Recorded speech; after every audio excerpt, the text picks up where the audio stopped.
Yesterday, Americans got another piece of excellent news in the fight against inflation. According to the Department of Labor, the Consumer Price Index was measured at 2.5% in August compared to a year ago. This floor chart illustrates just that. 2 years ago, 2 years after we passed the Inflation Reduction Act and CHIPS and Science, inflation has now slowed to a 3-year low. Here's what it was in 2022. Here's what it is right now.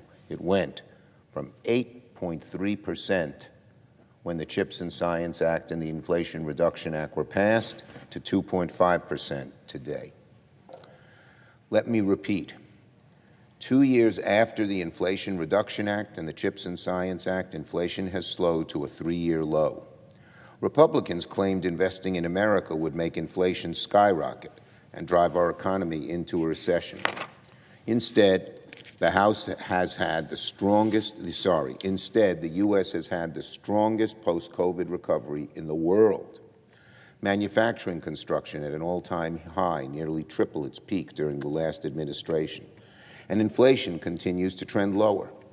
And inflation has slowed despite Senate Republicans trying to block and derail so many of the bills we pushed in this chamber to lower costs and make life easier for American families. Remember, when Republicans had a chance to vote for lower prescription drug costs for seniors, they voted no. When Republicans had a chance to cap insulin at $35 a month for Americans on Medicare, they voted no. When Republicans had the chance to dramatically expand the child tax credit and cut child poverty in this country in half, they voted no.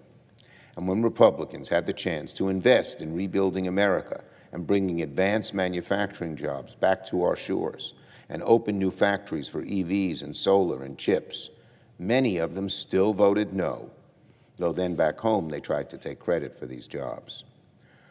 For 3 years, Republicans have proudly been the party of no. No solutions, no plans, no attempts to fix our country's problems.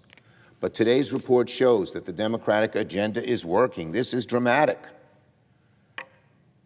And despite Republicans' best efforts to derail our country's recovery, we've moved forward in a very positive way. We have a lot of work still to do.